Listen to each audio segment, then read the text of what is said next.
Well, as Chris Cebollero would say, it's time to go inside EMS, and I am your international correspondent in for Chris Cebollero this week. The international correspondent is in the continental USA, and the Chris Cebollero is internationally over in Europe. So we've done a bit of a swap over.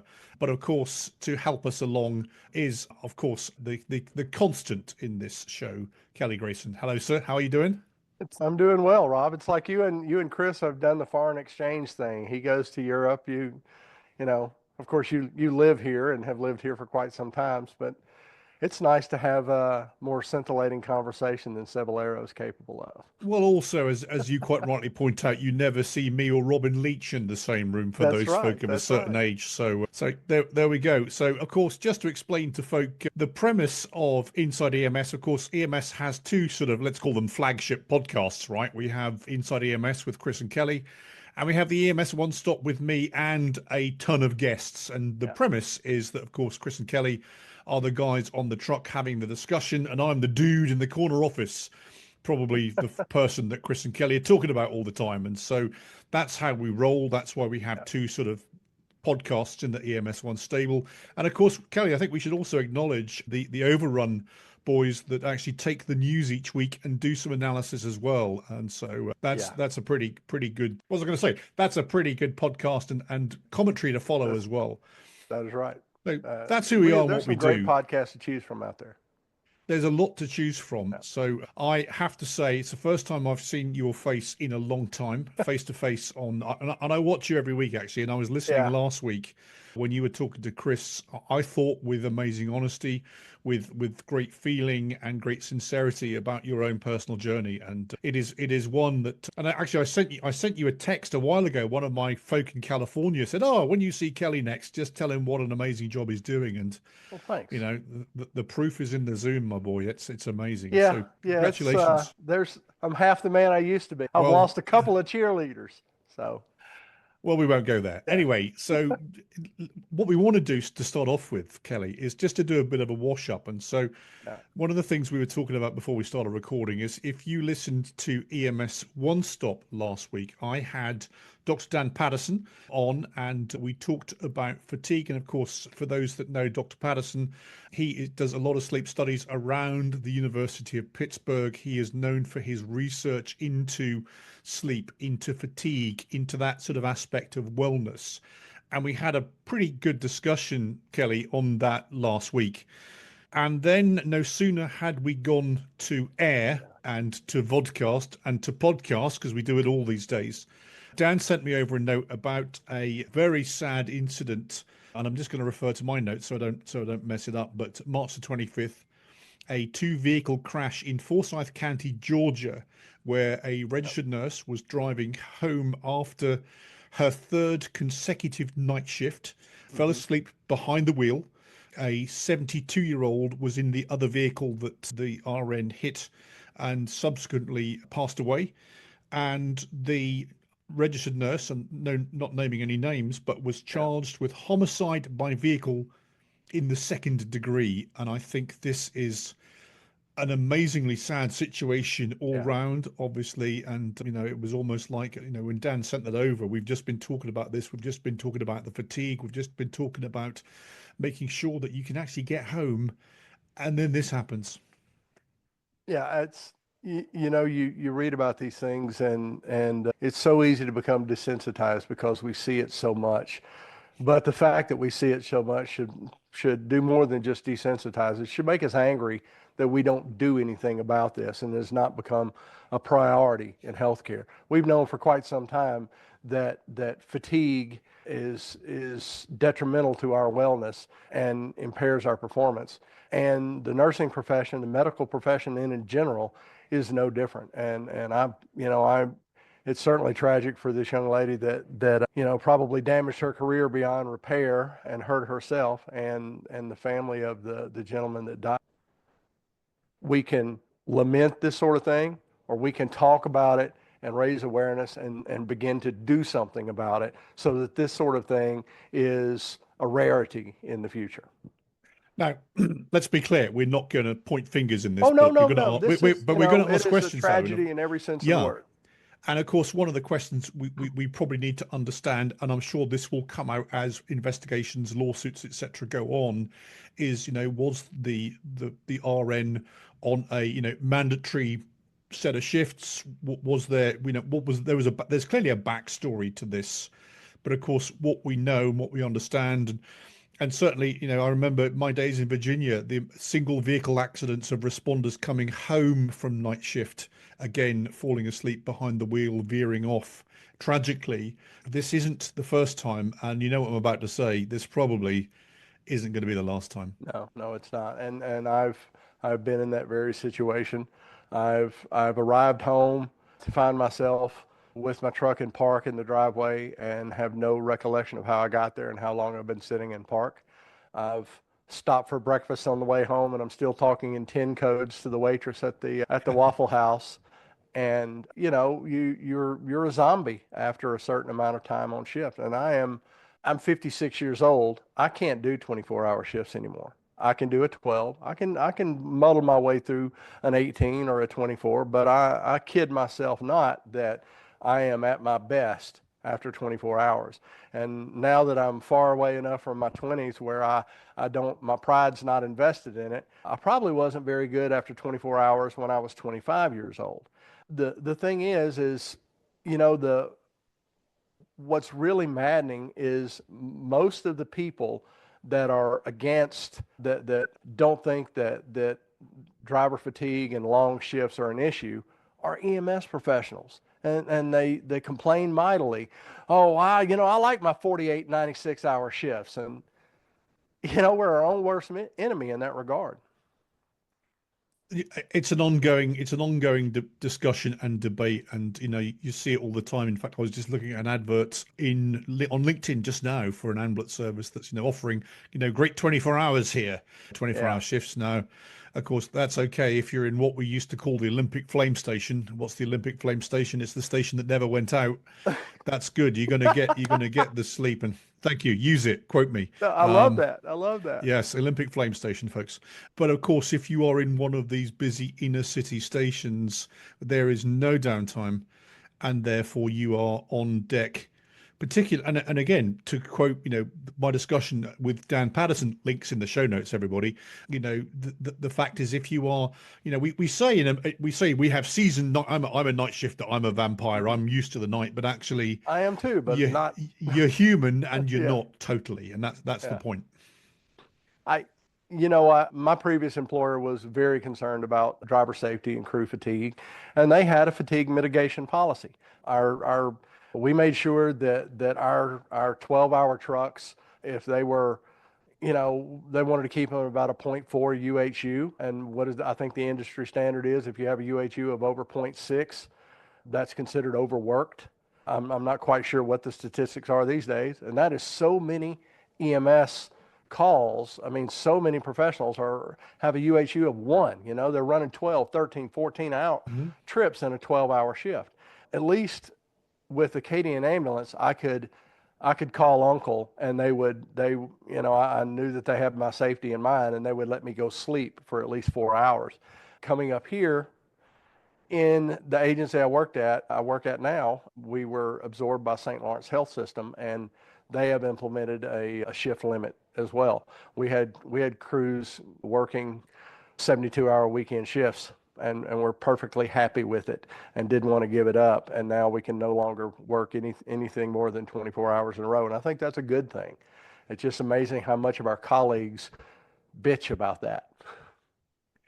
Yeah, and it's certainly corner office time. It's certainly a leadership and a management challenge. And of course, there is a saint and a sinner. The saint is saying everybody needs downtime, and the sinner is saying we need to keep their trucks on the road. Mm-hmm. And of course, it comes down to the character of the leader to actually identify the fact that I've got people that are exhausted, and examples like we've just talked about. Again, the single vehicle accident I remember from Virginia, where the person went off the road. Those are things we seek to avoid. Now, of course, the challenge people will say is, well, we don't have enough people. Well, we're working on that, and I'm sorry, that's the way that we are these days. We have to seriously look at fatigue management, and of course shift length. We've been saying for 15 years now that we have a massive personnel shortage in EMS. And I said for a good deal of that time that we don't really have a shortage in personnel. What we have is a shortage in personnel who will work for slave wages in crappy conditions. And I can't help but believe that if better wage was paid and better working hours, that we could fill some of those shifts. They just don't want to work it the way they've had to in the past, and I don't blame them. Well, as you know, I'm sitting here currently in my son's house in Washington, D.C. I'm about to embark on a journey to the Federal Hill. And of course, those are talking points. And I don't promise to come back next week. And of course, I'm filling in for a couple of weeks with Chris. I don't promise to come back next week, Kelly, and say it has been solved. But I promise to come back and say we've made a number of points. I'm excited to say that in my delegation from California in 2 days' time, not only do we have leaders, but actually we have representatives from staff side. So we have labor union folk coming with us as well.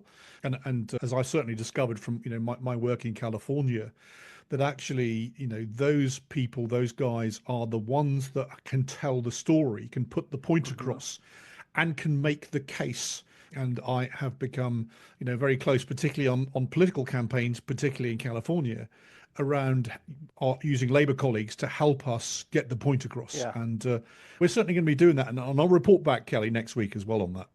Yeah, that is something during EMS on the Hill week that our elected officials need to pay attention to. They need to be aware of the scope of this problem.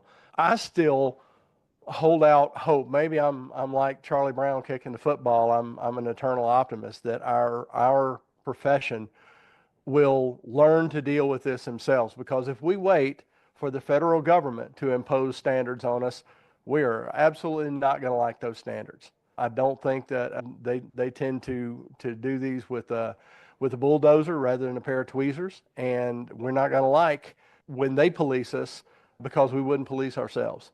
And I've heard it said somewhere, who is it there's one of the crash safety advocates, and her name escapes me, that there are more stringent regulations on the safe transport of cattle in the United States than there are of sick and injured patients in ambulances. That sounds like our good friend, Dr. Nadine Levick, I would That is suggest. it. That's there we Nadine go. Levick. Yes. And she has an excellent point that we don't pay attention enough to in the rank and file. No, I have followed Dr. Levick at a number of conferences over the years, Kelly, and she delivers actually a lot of home truths. And we've just been talking about one home truth now today, but of course, Dr. Levick has been delivering those for years. Yeah. Someone needs to listen. Yeah. This is a tragedy that happened in the last week or so, but there have been plenty of other tragedies. And as you stated before, there will be more, and we can't let ourselves be numbed to that. But it's more than just the likelihood or the risk of falling asleep at the wheel on the way home. I think we need to talk about how chronic fatigue and overwork and workplace stress really, really takes a toll on our wellness. And I don't think, this being Wellness Week, we're just wrapping up Wellness Week. And I don't know, Rob, when you were 25, did you think you were invincible as well? I could go for 72 hours and catch a cat nap in an armchair and be good to go. When I was 25, Kelly, I was a young soldier, and I didn't get a choice but to stay up for weeks. Yes, indeed. Yeah. But that's a younger man's game, right? And we are both no longer spring chickens. Let me say that. But we have to therefore lead the way and make that point. And I think again, off the back of Wellness Week. And of course, I just want to say that I think this is the third or fourth Wellness Week now. And I was excited and delighted to see, I was looking at Virginia. I'm in Virginia right now. And they actually issued a proclamation signed by the governor declaring last week EMS Wellness Week. And of course, that's fantastic that it gets to that level of attention, not just for EMS. Obviously, this is a public safety wellness week. Police, fire, EMS, and indeed EMS 1, Police 1, and Fire Rescue 1 all covered Wellness Week with equal sort of gusto. But it was really satisfying to actually look at a Virginia Office of EMS website to see the Wellness Week proclamation signed by the governor. Yeah. So it's getting top level attention, but actually we need to have the attention to detail. And this is what we're talking about right now. So Rob, as a leader, what kind of things, what what strategies and policies can be put into place fairly painlessly to address crew fatigue and driver safety? I mean, I'm certain there are things that Yeah. can be done fairly easily that people can't really gripe about.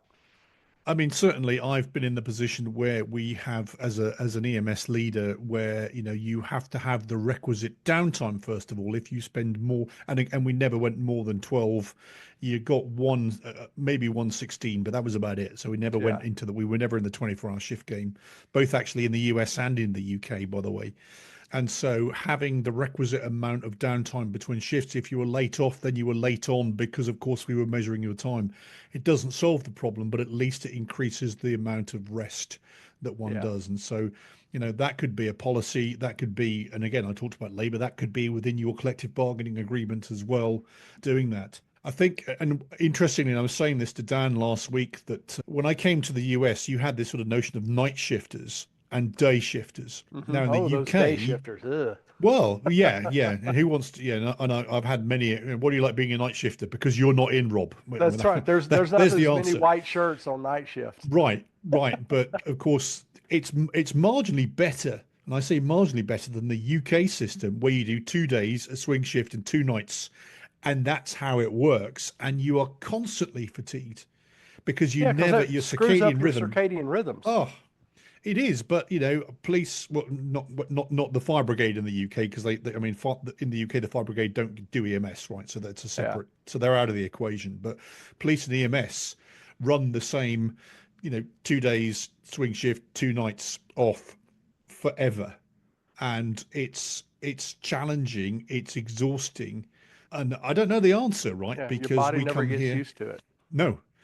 No, and so when I, reported back in my first few years here, by the way, we have permanent night shifters. Oh, that's interesting. How does that work? Well, simply they're permanently on night shift. Boom.